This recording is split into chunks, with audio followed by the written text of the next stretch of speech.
Друзья, мы с вами переходим к очень интересной теме, которую я назвал теорией заговора, потому как углеводы окружает какое-то невероятное количество мифов, которые никак не сочетаются с наукой, с человеческой физиологией, но тем не менее эти мифы живут и живут десятилетиями.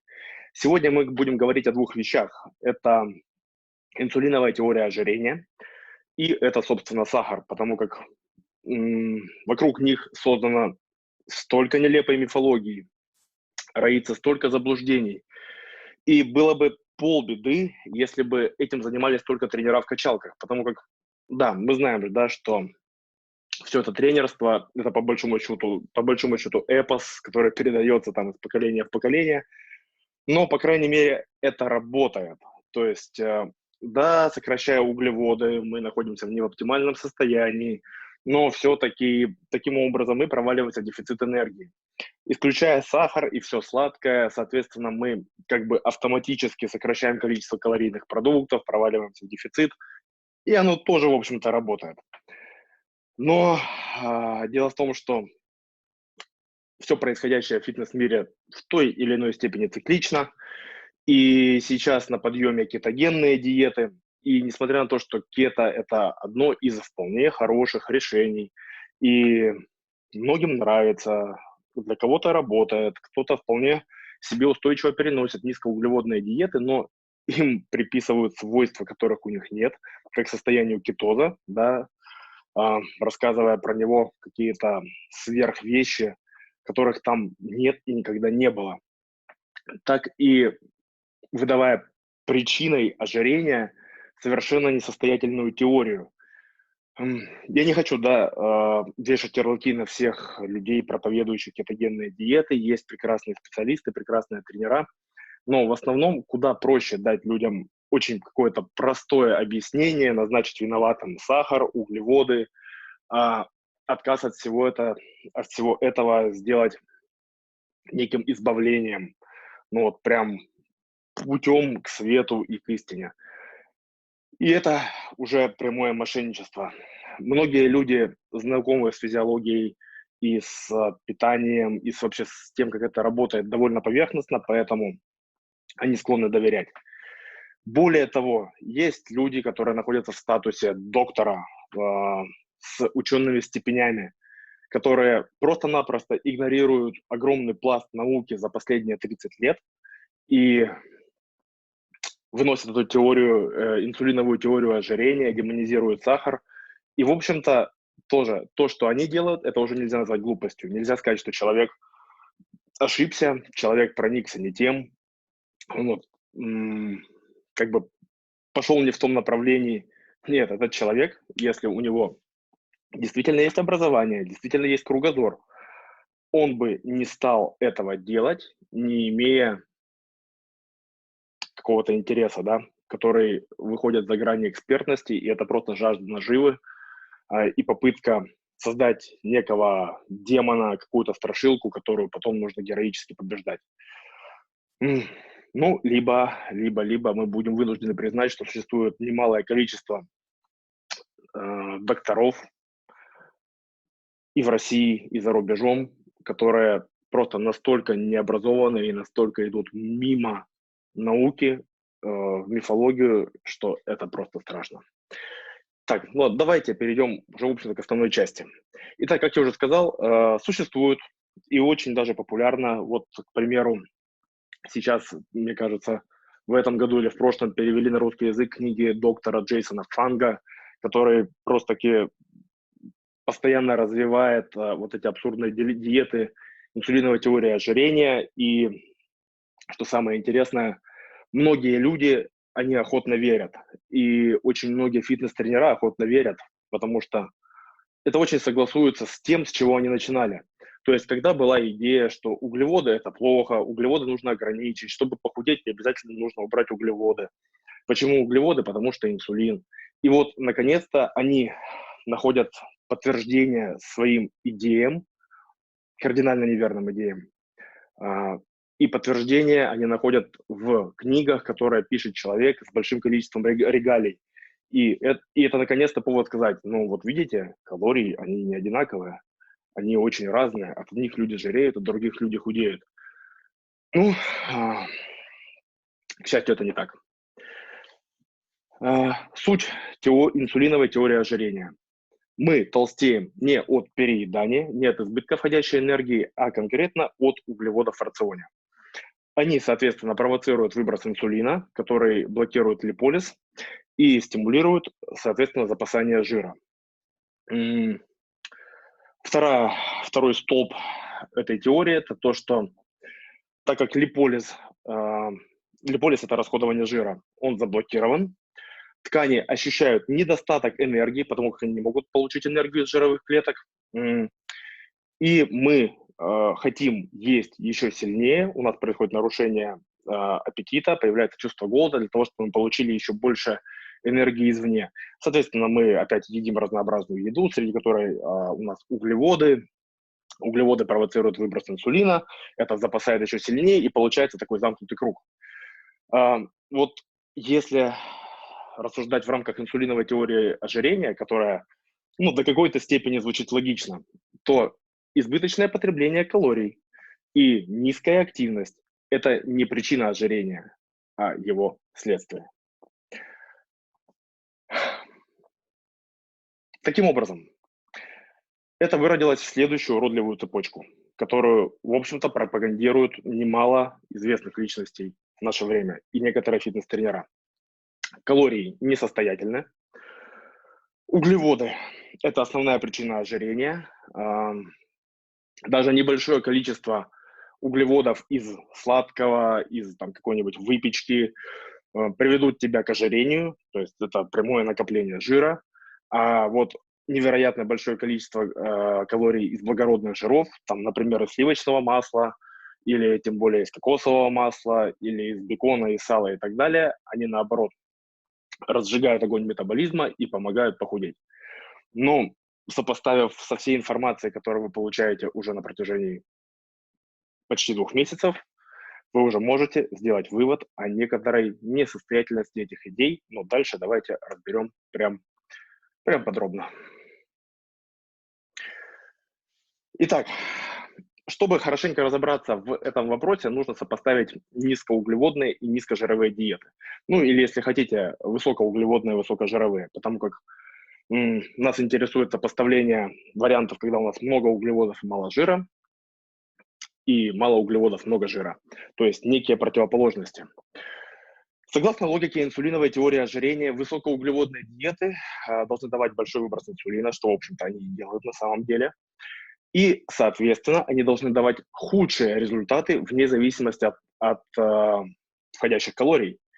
А при уравненном колораже, если мы сравниваем высокожировую диету с высокоуглеводной и калории уравниваем, получается, что высокоуглеводная диета должна провоцировать набор жира, а низкоуглеводная, соответственно, на ней человек должен худеть и демонстрировать, в общем, все свои красоты, рельеф и так далее. Однако очень большое количество исследований, их, правда, очень много, показывают одинаковые результаты при условии низкоуглеводных высокожировых диет и высокоуглеводных низкожировых диет. Очень яркое и точное исследование было за авторством Кевина Холла. Это 2016 год. Кевин Холл, я думаю, что вы уже не в первый раз слышите это имя и фамилию. Он очень плотно занялся, и дизайн этого исследования, он был практически совершенным, настолько приближенным к этим крайностям, насколько это возможно. Испытуемые провели 4 недели на высокоуглеводной диете, и у них получалось что-то вроде 300 грамм углеводов в сутки и 93 грамма жира. Понятно, да? Вот это разница. Затем 4 недели они провели на низкоуглеводной высокожировой диете. Ориентир 31 грамм углеводов и 212 грамм жира. Примерно так. В среднем по каждому человеку был дефицит 300 калорий, белок уравнен, и разница в углеводах между высокоуглеводной диетой и низкоуглеводной диетой была порядка 10 раз. При этом в высокоуглеводный период было порядка 147 грамм сахара, а мы знаем, что сахар у нас демонизируется отдельно и очень сильно. Также была существенная разница в показателях инсулина натощак. Это, опять же, один из метаболических маркеров, когда натощак сдается глюкоза, уровень глюкозы, да, в крови с утра пораньше, и инсулин. И в то же время, да, никакой разницы в результатах. То есть диеты, уравненные по калориям, диеты, уравненные по белку, дали один и тот же результат вне зависимости от распределения жиров и углеводов. В другом исследовании со схожим дизайном, которое тоже проводил Холл, высокоуглеводная диета была даже немножечко эффективней. То есть разница там была совсем небольшая. Не такая, ради которой нужно обязательно использовать высокоуглеводную диету. Но тем не менее, да, она была не в пользу высокожировой. То есть та диета, в которой больше углеводов, больше глюкозы, больше инсулина, привела немножечко, но к лучшим результатам. Собственно, именно поэтому многие из вас до сих пор не получили, да и не получат конкретного распределения между жирами и углеводами, потому как для большинства диетичек действительно разницы никакой нет. А вот разница в том, насколько человек способен соблюдать диету, насколько он устойчив, насколько ему это удобно, вот она ключевая, и она определяет долгосрочный успех. Я привел в пример сейчас одно исследование. Ну вот, пожалуйста, метаанализ из 32 исследований, которые сравнивают высокоуглеводные диеты с низкоуглеводными. И, в общем, выводы те же самые. В принципе, примерно одинаково, но расход энергии и потеря жира немножечко лучше на высокоуглеводных диетах. Здесь вы видите чарт с этими исследованиями, вы видите некоторое смещение влево, это смещение в пользу низкожировых диет преимущественно. Есть исключения, но, как мы видим, да, просто эта тема, ну, очень исследована. Я вас прошу обратить внимание, что в интернете встречаются, и обычно, когда про кето-диету пишет человек с научными ссылками, очень часто прилетают сравнения, типа, вот, посмотрите, углеводная диета дала худшие результаты, чем высокожировая. Но если мы начинаем внимательно их читать, мы неизбежно видим, что там не уравнен белок. Как мы уже знаем, да, у белка большой термический эффект, белок дает сытость, и зачастую почему у людей случается успех на кето-диете? Почему им сытнее? Потому что до этого они пользовали всякого рода дебильные диеты, абсолютно дебильные, а кето-диета – это диета хоть и рестриктивная, но со строгими конкретными принципами. И с таким набором продуктов, который не может быть совсем уж низкобелковым. На кето-диетах есть нюанс про то, что ты не можешь есть слишком много белка, потому что белок может трансформироваться в глюкозу. И действительно, просто чтобы вы понимали, да, кетогенными диетами единственный критерий кетогенной диеты – это количество углеводов в ней. Меньше 50 грамм углеводов – это уже кетогенная диета. Меньше 150 грамм углеводов в сутки – это уже низкоуглеводная диета. Не кетогенная, низкоуглеводная. И проведя достаточное количество времени в состоянии менее 50 грамм углеводов, да, мы переходим в режим кетоза, адаптируемся к альтернативному источнику энергии из жиров и просто перестаем мучиться и чувствуем себя хорошо. Вот принцип кето и кетоза, он таков. Но, возможно, кто-то из вас слышал, что это типа минималка, меньше 100 грамм углеводов падать не стоит. Это потому что мозг и центральная нервная система, их предпочтительный источник топлива глюкоза. Оставляя в рационе 80-100 грамм углеводов, мы как раз даем достаточно, чтобы они подпитывались и не испытывали недостатка. Если мы начинаем есть меньше, безусловно, организм сконвертирует ту самую минималку. Но это будет, скорее всего, некомфортно, это может выбивать из колеи, это может быть не очень хорошее самочувствие до тех пор, пока организм не перейдет в этот самый режим кетоза. Вот эту цель и преследует кето-диета. А до тех пор, как бы, если мы сознательно туда не шагаем, то, в общем-то, мы чаще всего стараемся держать минималку по углеводам на 80 или 100 граммах. Ну и самое главное, да, ребята, устойчивость.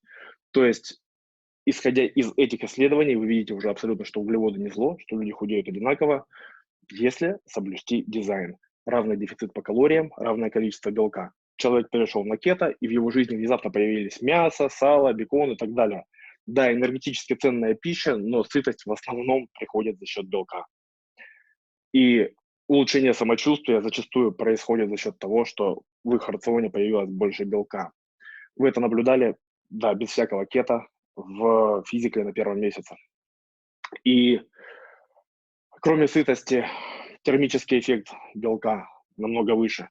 Поэтому, если вы смотрите любое сравнение любых диет, обращайте внимание на белок. Это очень важно. Аналогичные результаты и у высокоуглеводных диет с низким и высоким гликемическим индексом, это у нас было в прошлой серии. Однако, опять же, да, несколько в пользу низкого гликемического индекса говорит снижение триглицеридов и либо протеинов очень низкой плотности. Видимо, из-за большего содержания клетчатки. Опять же, да, в теме про гликемический индекс мы это упоминали. Разница, не сказать, что существенная, но она есть.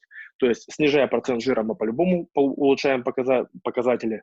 Но диеты, у которых в целом более низкий гликемический индекс по всей сумме продуктов, скорее всего, содержат больше клетчатки, скорее всего, содержат больше микроэлементов и, скорее всего, в целом являются более здоровыми.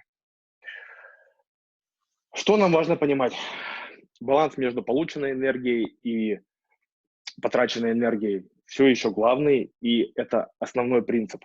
Да, то есть нет никаких диет, которые бы его обходили. Этот принцип, он лежит в основе всего, в основе любого успеха любой диеты. Когда мы потребляем больше углеводов, мы запасаем больше углеводов и растрачиваем больше углеводов. То есть организм, он настроен на то, чтобы использовать те ресурсы, которые мы ему предлагаем. Ну, опять же, да, в дефиците калорий мы все равно начнем что-то черпать из запасом, да, с запасом жира, а может быть из мышечной ткани, если у нас дизайн диеты дурацкий, или недосып, или много стресса. Все это факторы, которые влияют. Но, тем не менее, да, важно понимать, почему вот, опять же, очень часто исследования про кето говорят, окисление жиров намного выше, вот на кето жиросжигание. Нет, не жиросжигание. Жиросжигание определяется вашим дефицитом калорий. А вот то, что вы едите огромное количество жира, означает, что в профиците вы его запасете, а в дефиците вы все равно их израсходуете, в любом варианте вы его израсходуете. Но при этом это тот источник топлива, который сейчас приходит в большом количестве. Это тот источник топлива, который преимущественно используется. Вот и все. Поэтому едим больше углеводов, используем больше углеводов. Едим больше жиров, используем больше жиров. Жиров и углеводов поровну или как бы там ни было еще, энергетический баланс, тот самый баланс калорий по-прежнему решает, увеличится у нас химические запасы энергии в теле или уменьшится. Ну и еще раз, да, это основная причина, почему участники могут распределять баланс между жирами и углеводами как удобно. Почти все, за исключением тех, кому мы по состоянию здоровья, по диагнозам или по некоторым соображениям из наших наблюдений и опыта не поставили все калории, белки, жиры, углеводы. Вот, но об этом мы еще поговорим позже. Я думаю... ну вот, еще чуть-чуть. Конкретно и прямо последний гвоздь в крышку гроба инсулиновой теории ожирения заколотило исследование 2016 года, совсем свежее, которое говорит прямо, уровень инсулина после приема пищи, вместе с ними и углеводы, и высокий гликемический индекс, и сладкие напитки не являются причиной ожирения. Причина – избыточное поступление энергии. Инсулин – гормон, который обслуживает данные процессы. Инсулин – это гормон, который служит запасанию, да, чего бы то ни было. И гликоген в мышце, и аминокислоты в клетке – все затягивает инсулин, и жир откладывает тоже инсулин. Но, как вы уже знаете из прошлых лекций, не только он. Но невозможно запасти то, чего нет. Поэтому, если мы находимся в дефиците, запасать нечего. Еще один аргумент против инсулиновой теории ожирения – это, собственно, высокобелковые диеты и белок сам по себе. Опять же, из прошлого блока вы помните, что инсулиновый отклик на белковые продукты очень высокий. И если бы инсулин был причиной ожирения, вне зависимости от источника, то на высокобелковых диетах мы бы просто чудовищно жирели. А по факту получается наоборот. Вспомните самые жестокие рабочие краш-диеты. Насколько я помню, Аткинс, да, это же высокобелковая диета с достаточно низким содержанием углеводов и жира. Краш-диета Лайла Макдональда. Protein Sparing Modified Fast, то, чем занимаются у нас спортивные ребята в дни, когда у них нет тренировок. Вот, высокобелковая диета. Дни, когда белок высокий, углеводы, жиры низкие. Инсулиновый отклик еще какой. Провал по калориям большой, и мы худеем. Ну, в общем, тут все понятно. Еще из исследований. При питании ad libitum означает ешь сколько хочешь. Люди склонны съедать чуть больше на высокожировой диете, а вот разница в расходовании энергии не замечена. В исследованиях, где профицит калорий, и где он уже конкретно зафиксирован, установлен, плюс 50% к уровню поддержки, неважно, высокоуглеводная диета или высокожировая, результат один и тот же.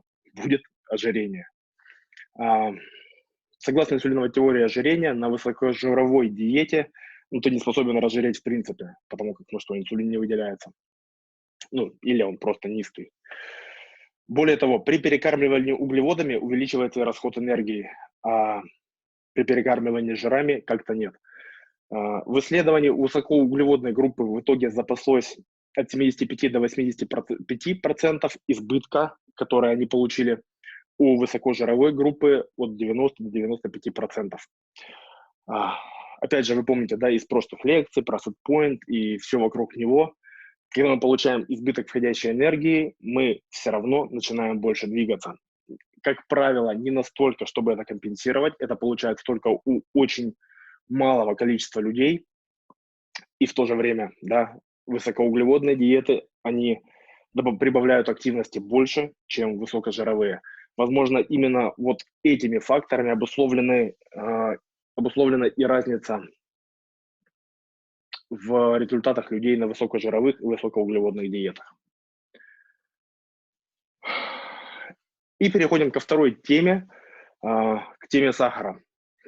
Сейчас уже я думаю, что, наверное, это стоило раскидать на 3 разных слайда, но тем не менее. Обратите внимание на данный график. Мы с вами здесь говорим о роли сахара в ожирении, потому как сахар, как вы знаете, тоже все клеймят. Очень что-то популярная тема, и я хотел бы, чтобы вы первым посмотрели на график, который находится слева в середине.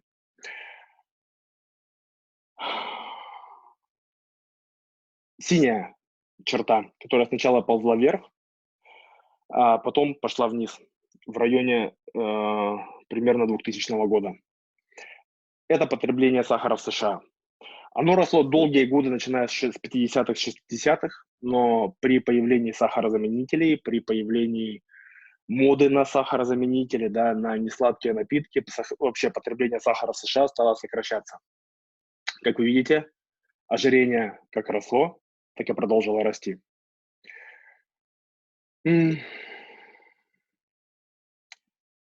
Мы смотрим на график над ним. Среднее потребление калорий в США и ожирение. Как видите, несмотря на то, что синий график немножко ломаный, то выше, то ниже, все-таки могут быть нюансы со статистикой, да, там, подсчеты и так далее, но в целом мы видим, что и калории растут, и процент людей с ожирением растет. Вполне параллельно. Середина сверху. Потребление калорий из зерновых и мучных изделий. Сравнение с ожирением. Та же самая история. Немножко раньше даже 2000-го. Мода на отказ от хлеба, на сокращение углеводов. Вот в рамках идеи, что углеводы приводят к ожирению. И что мы видим? Потребление мучного и зернового всякого снижается. Количество процентов людей с ожирением растет. Средний столбец, график прямо посередине. Количество добавленных жиров и ожирения. Жиры и масла. Как видите, синий график в целом растут. Количество людей с ожирением растет. Нижний левый. Потребление еды из всех категорий, за исключением жиров, в целом снизилось за последние 20 лет. Количество потребляемых жиров, темно-синяя строка, как видите, растет. Все остальные продукты – это и молочка, и ну, антимолочную истерию мы все наблюдаем. Овощи, непонятно почему, очень хороший продукт, хотя бы, по крайней мере, про них хотя бы истерии не было. Зерновые снизилось, мясо, яйца, орехи примерно на одном уровне, но явно не шло вверх. Фрукты с этой самой истерией, сахар, все снижалось. Потребление добавленных жиров росло. Таким образом, если мы смотрим внимательно на эти графики, то мы видим, что львиная доля калорий, которая создается от профицит и ожирения в США в настоящее время, происходит из жиров и из масел. Это не говорит о том, что сахар безопасен и нет его вклада. Мы по-прежнему помним, какое дикое количество сахара можно напить из газировки, какое дикое количество неучтенной энергии можно натрескать из просто вкусных снеков сладких, да, перехватывая здесь, перехватывая там. Вы помните прекрасно свою первую неделю, когда вы просто начинали записывать, и у вас было удивление, что вау, неужели я съедаю столько калорий из еды, которую никогда не считал серьезно? Или, ну, да, суть вы уловили. Справа, самый верхний график, это сравнение Соединенных Штатов и США. Как видите, в США потребление сахара очень велико, несмотря на то, что тренд на снижение пошел. Вот опять же, да, после 2000 года. Это красный график. Синий. Потребление сахара в США очень низкое. Традиционно низкая, не сахарная культура. И тем не менее, рост количества диабетиков в США, красные точки, растет, несмотря на высокое потребление сахара и какое-то снижение, можно было бы сказать, все равно США много сахара потребляют. Снижается, не снижается. Вот. А вы помните, что у нас диабет – это прежде всего следствие ожирения, далее развивается инсулинорезистентность, преддиабет и диабет. В Китае, который славится традиционно низким потреблением сахара, количество диабетиков растет, и растет прямо ужасающе. Вы видите эти синие точки. Если кому-то очень интересно, вы можете приблизить. Возле каждого из этих графиков есть ссылка на исследование. И достались два графика. Это правый столбец, середина, потребление сахара в США, в Австралии. Как видите, оно тоже со временем снижается. Здесь сахар, как сахар-песок, так и добавленный сахар в продукты, так и сладкие напитки. В целом идет вниз. Самый нижний график справа – рост количества людей с ожирением в Австралии. Ну, все наглядно, мне кажется. Опять же, кому интересно, ссылки, откуда мы взяли про Австралию, снизу справа. И единственное, кто не указан на графике. Я бы не хотел здесь винить полностью жиры или просто говорить, что вот углеводы хорошо, жиры однозначно плохо. Нет, все не так. Вспоминайте самую первую лекцию. Избыток потребляемой энергии из всех источников, но тем не менее вся информация, которая у нас есть, вся статистика по разным странам, она говорит одно: не в сахаре дело, или, по крайней мере, не в нем одном. Давайте не будем демонизировать. Сахар, он же бабай.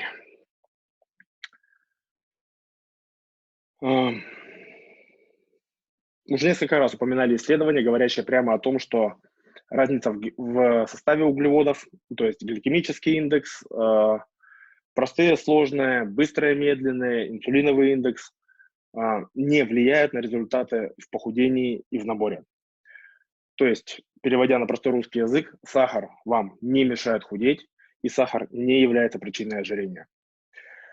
Далее, исследование, сравнивающее диету, в которой 43% калорий из сахара, это более 100 грамм в день, большинство участников потребляли более 120 грамм в день, это очень много. То есть это действительно очень испорченная диета. Сравнивалась с группой, потребляющей всего лишь 4% из сахара. То есть на добавленные сахара приходилось 10-12 грамм в день. Результаты были идентичные по потере веса, результаты были идентичные по потере жира, нормализация маркеров здоровья тоже была идентичной. Ну, немножечко в пользу низкосахарной диеты в плане влияния на холестерин или по протеину низкой плотности. Мы с вами эти темы уже обсуждали несколько раз. Мы этот тренд видим в разных исследованиях. И, как правило, он связан с клетчаткой. Как правило, он связан даже не столько с клетчаткой как отдельным нутриентом, как с клетчаткой как частью растительной пищи, которая помогает выводить холестерин и нормализовывать эти показатели. Соответственно, высокосахарная диета, скорее всего, она содержит недостаточно этих веществ. И тем не менее, да, маркеры здоровья по всем фронтам тоже улучшаются вместе с потерей жира. Негативное влияние сахара на сердечно-сосудистую систему не выявлено при условии контроля за потреблением, то есть за ограничением входящих калорий. Все исследования, привязывающие потребление сахара к сердечно-сосудистым заболеваниям, по большому счету говорят нам о избытке входящей энергии, как следствие ожирения и уже ожирений, влияющих на сердечно-сосудистую систему. Также есть еще исследования, которые, в общем-то, нам говорят в каком-то смысле о сахаре, но по факту они изучают большое количество фруктозы в изоляции, потребляемой людьми. Я их не стал сейчас включать сюда, потому как цифры, которые числятся в том исследовании, там на самом деле их 2 или 3, они очень... В основном они, во-первых, на крысах, во-вторых, люди столько не едят. Ну, то есть невозможно потребить столько фруктозы в изоляции, или это должна быть настолько дурацкая диета, что в общем и целом в фитнес-мире не встречается. Нет человека, который более или менее следит за питанием и способен добиться вот этого. И все равно там, как правило, идет целая цепочка из серии ожирения, привязанное к нему печеночное ожирение, инсулинорезистентность печени, и пошло-поехало целый каскад недомоганий, связанных со здоровьем. И тем не менее, да, любое влияние сахара на сердечно-сосудистую систему, как правило, это результат избыточного потребления энергии и, как следствие, ожирения. Далее, очень популярная тема. Говорит, что сахар вызывает зависимость, сахар – это наркотик. Вспоминаем снова, да, первую неделю. Помним, что мы очень любим еду с повышенным содержанием углеводов, мы любим еду с повышенным содержанием жиров, мы очень любим, когда и то, и другое вместе, и мы очень любим большую энергетическую плотность. То есть еда, содержащая более калорий на грамм, почти всегда является для нас более вкусной, более привлекательной, чем еда, содержащая меньше калорий на грамм. Но опять же, да, является ли сахар сам по себе каким-то агрессором, провокатором, штукой, скажем так, триггерным элементом, после которого мы сжираем все подряд. И здесь это был сюрприз даже для меня, несмотря на то, что сахар чисто в принципе штука вкусная, и сладкий вкус – это индикатор. Обзор исследований показал, что связи между долей сахара в диете и показателями аппетита не обнаружено. Повышенное потребление сахара не приводит к повышению повседневного потребления калорий, не влияет на уровни сытости, не влияет на уровни грелина и даже может поднимать уровень лептина. Вы помните, баланс грелин-лептин – это насыщение и голод. По поводу истерии, про то, что сахар вызывает привыкание, тоже еще отдельное исследование, 2017 год, все свежее. Оно изучало разные виды пищи с различным макронутриентным составом в общем-то, на зависимость от этой самой пищи. Да. Мы все знаем, что у нас есть некие продукты, к которым нас влечет, которые, если есть дома, мы их обязательно сожрем, и которые лучше держать вне дома, когда мы на диете. Так называемая триггерная пища, да, триггер, курок, то есть увидели, не приходя в сознание, сожрали и понеслось.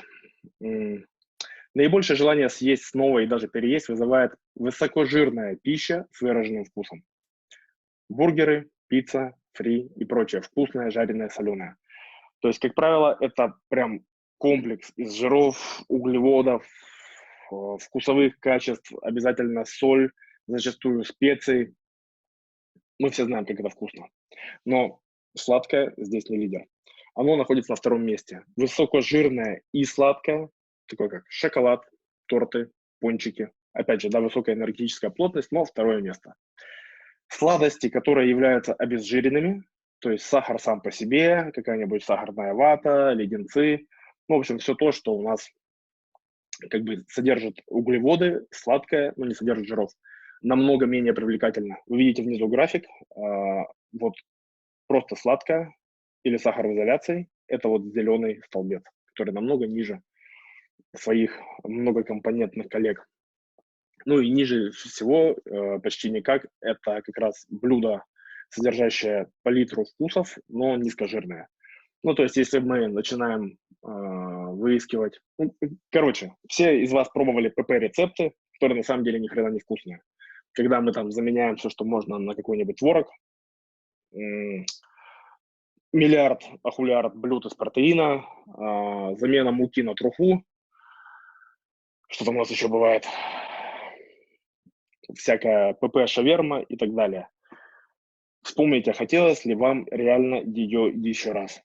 Ну, скорее всего, нет. Вот эти все суррогаты пищи, ППшные полуфабрикаты, как правило, ну, их можно съесть, но больше одного раза их не хочется.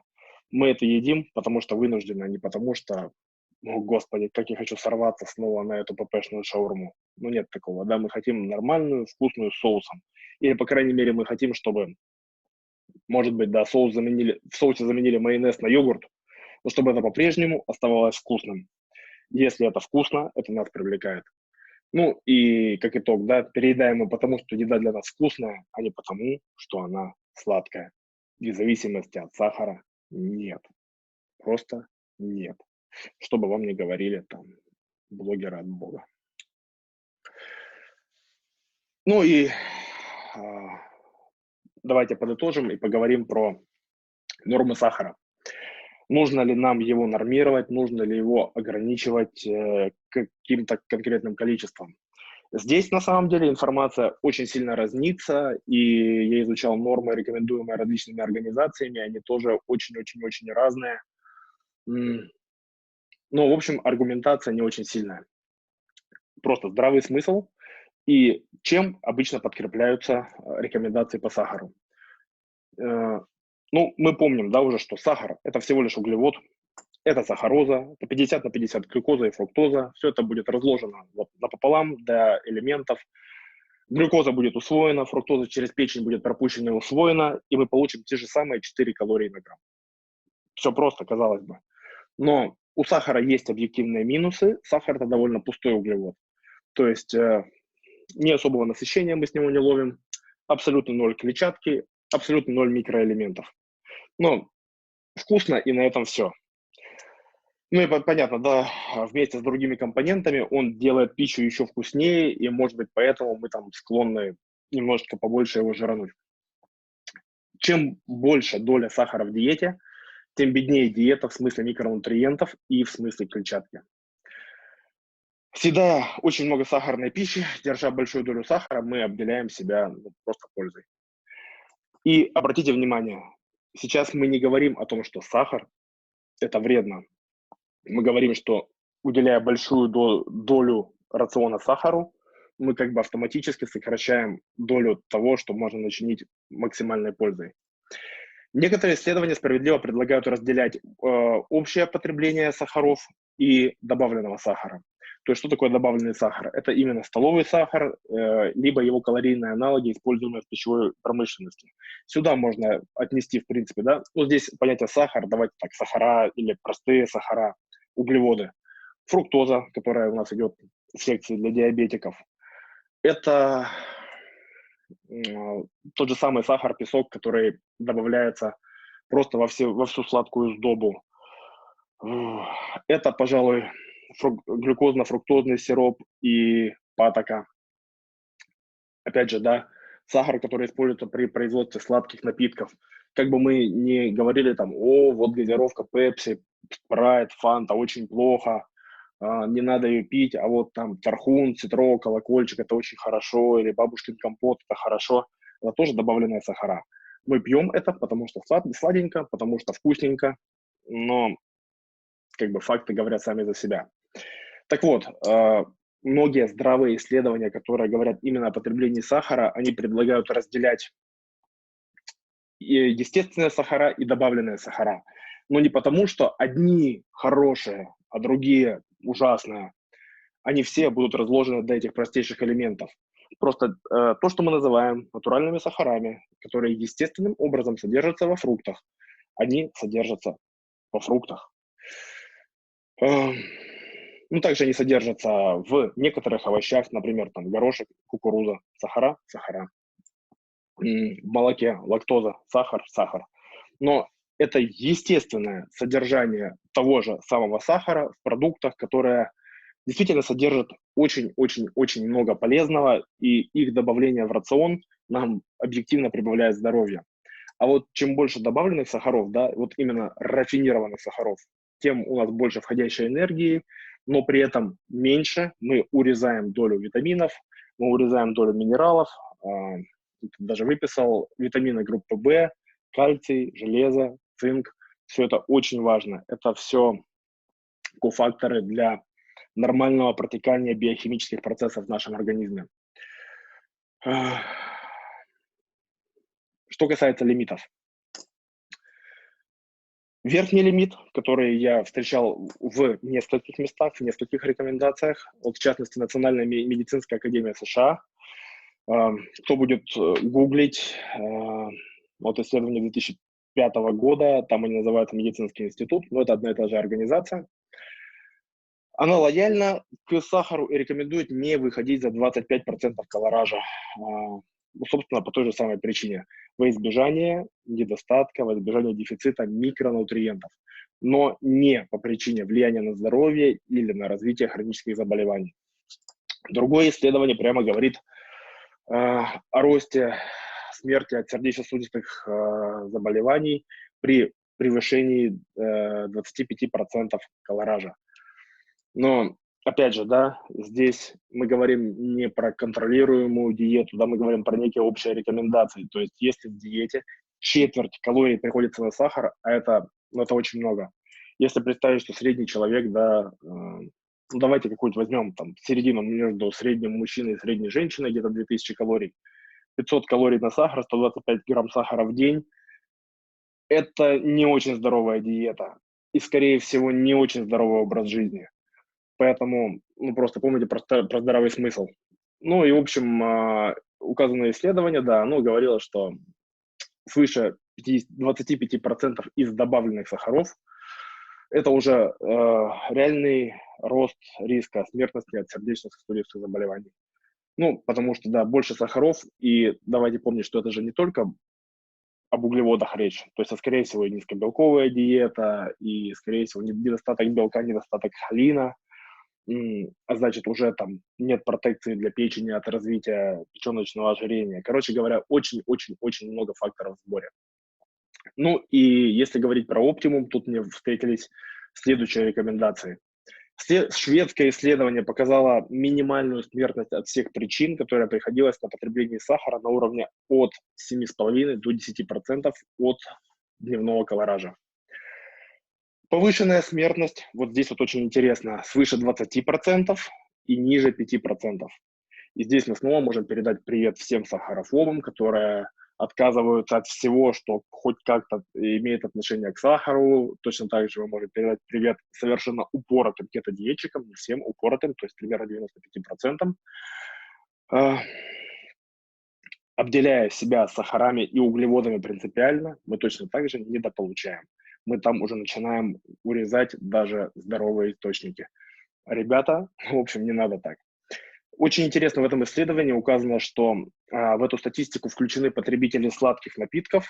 Вы помните, да, нашу регулярную рекомендацию про сладкие напитки? Заменяйте их на напитки с сахарозаменителями. И здесь речь, в общем-то, идет не о 5 граммах сахара, растворенных в чае. Вот с этим, по большому счету, все в полном порядке. Или там даже если 10 грамм или 15 грамм. Вот когда мы начинаем говорить о газировках, компотах, соках и реально смотрим на количество сахара в них, все становится на свои места. огромное количество энергии, которое поступает, совершенно не насыщая, не сопровождаемое какими-то полезными элементами. И, в общем, тогда эта статистика становится справедливой. Но опять же, да, надо смотреть другие факторы, как ожирение, которое за этим следует. То же самое, мне встречались исследования, которые говорили о повышении триглицеридов после употребления больших разовых порций сахара, как правило, из сладких напитков, потому как съесть такое мало реально. Или, например, реально, если мы пошли на какое-то мероприятие и обожрались торта. Но это довольно-таки проблематично каждый день. Другое дело, если мы пьем сладкие напитки, выпить там литр колы, 1,5 литра колы в течение короткого промежутка времени совершенно несложно. И более того, да, дети этим увлекаются, и многие взрослые, кто не понимает разницы, этим увлекаются. И вот существует такое мнение в научной среде, что разовые порции такого легко усваиваемого сахара, они краткосрочно там вызывают подъемы показателей здоровья, ну, в негативную сторону. И, в общем-то, это не лучшее решение. Поэтому сладкие напитки, их, ну, вы и так их уже срезали. Но по большому счету стоит так и продолжать жить. С сахарозаменителями полный порядок, просто не заслуживают отдельной темы. Ну и в этих исследованиях, да, если убирались из статистики потребители, светлые потребители сахарных напитков, то даже свыше 20% смертность никакая не повышалась. И, в общем-то, это уже коррелирует, да, с верхним лимитом, что, может быть, и 25% не так страшно, да, особенно если мы следим за колоражем. Просто здравый смысл. Всемирная организация здравоохранения не рекомендует выходить за 10% от колоража, но эта рекомендация не касается сахаров из фруктов и овощей. Ну, опять же, да, 10%, но вот этих добавленных сахаров. Мы с вами не будем специально считать сахар. Просто мы мотаем на ус, понимаем, что сахар – это не вредно, и, ну, и обжираться им как бы тоже не следует. Как обычно, ничего не запрещаем, просто ставим в приоритет некие здоровые моменты, здравый смысл и все такое прочее. Кстати, во Всемирной организации здравоохранения, насколько я помню, там речь шла даже больше о, ну, точнее, как очень важным моментом было увязывание количества потребляемого сахара с здоровьем зубов. И они сказали, что 10% это вот для здоровья зубов это максимум, а лучше даже сократить до 5. Друзья, я очень надеюсь, что в вопросах инсулиновой теории ожирения вас больше не проведешь, и сахаром вас больше не напугать. Поэтому углеводы хоть и не являются незаменимой частью диеты или рациона, но в то же время они являются прекрасным источником энергии, и они очень вкусные. Не надо от них избавляться самостоятельно, только если вам сказали кураторы Physical Transformation. На этом пока.